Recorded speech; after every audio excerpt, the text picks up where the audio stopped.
What's up, guys? Brady Nichol here, and today we're talking about something you can do to up your game in filmmaking and make your videos so much better.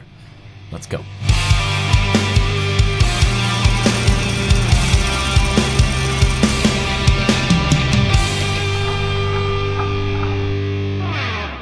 So this is probably going to be a super short video, but it's important that we talk about it, and it's rehearsal. Why should we rehearse?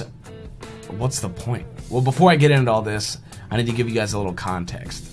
So I have this huge music video project coming up that's one night, about 12 songs, and it's recorded live with a live audience. So when I say I need to be prepared, I mean like over the top prepared, like end of the world doomsday prepared, because this is a big deal.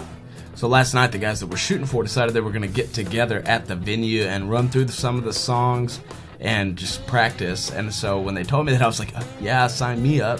I want to be there and go ahead and get some shots, see how it looks, get the feel of the video and what we can do. And so that's what I did. I took my D3400, I took my 14mm, the 18 to 55 and the 70 to 300. I took my slider, my Steadicam, and a tripod, and I just went to town setting up shots and seeing what this could potentially look like. And so I showed up and instantly realized that the lighting was too dim, and you could probably see that by all the grain and noise in the footage. I realized that I needed about 5 cameras to pull this thing off, which means getting 5 people that can run those cameras. And I found all the angles that I wanted to use, so when I show up on the day of, I'm not just pulling shots out of nowhere. I know where I need to be, while A camera is over here, while B camera is over there, while C camera is on the other side shooting across, getting a close-up. And so if I would have waited to show up the day of and not know where anything was, I would have been so underprepared for what's got to take place to make this thing happen, and the videos would have really suffered from my lack of preparation. And this is why I go to wedding rehearsal the night before, mainly for 4 reasons. One being lighting, because you never know what the venue looks like until you get there. Unless you've shot there before, you don't know what's going to happen. You don't know how the light's going to be coming through. You don't know how many windows there are. You don't know if the stage is super dark, because I've had that happen before. And so you need to know if you need to bring extra lighting to fill in those gaps.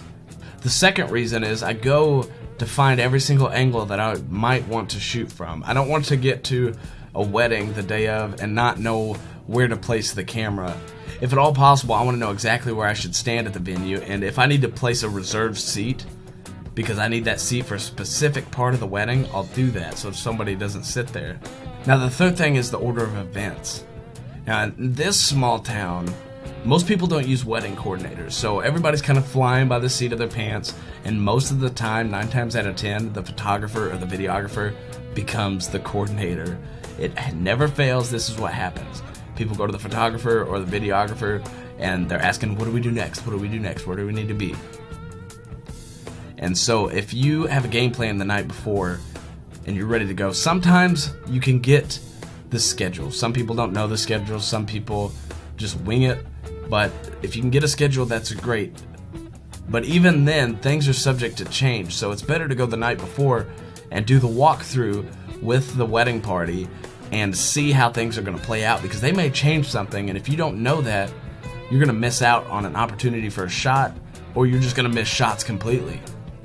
So if they told you they're going to do pictures after the ceremony, all the pictures, and the night before they decide that they're going to do pictures of the bridal party, being bride and bridesmaids together and grooms and groomsmen together before the ceremony, and then get the rest after the ceremony, you're going to be late. You're going to miss that, especially if you're the videographer getting there. The photographer might know, but if you're the videographer getting there, you'll miss that because you didn't know and you weren't prepared. That's why I say it's always better to go to the rehearsal the night before. So the fourth thing, and this is the final thing, but it's probably the most important thing to think about, because it encompasses all 3 of these, and it's not just a physical reason to be there, but more of a relational reason to be at the rehearsal the night before.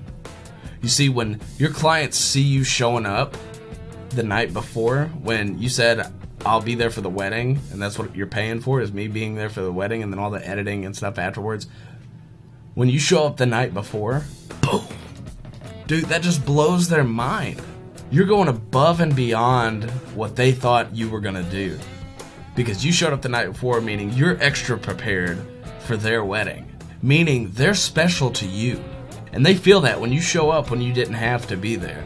So when you tell your clients that they're being charged for you showing up on the day of, and you show up the night before, and they're not being charged extra, that is so powerful for your brand. You are the guy or the girl that goes above and beyond for your clients. And that's what keeps them coming back. Because you show up and show them that you really do care about them, and that their day is more important than whatever's going on in your life, making sure it's the best that it can be. And so yes, rehearsal is one of the most important things in filmmaking that you can do. Show up, be prepared, be the best you can be, and make great videos. So it's that time again, guys. If you guys watched this to the end, I really do appreciate you, and I hope that you took some value away from this. If you did, make sure you leave this a like and drop down in the comments. Tell me what you think about rehearsal. What's your thoughts on it? And I'll be sure to respond to every single one of them. And I'm constantly posting stuff to this channel every single week, so be sure to subscribe if you want to see more. And make sure to hit the little bell icon and you won't miss any of it. That's it for me, guys. I will see y'all in the next one.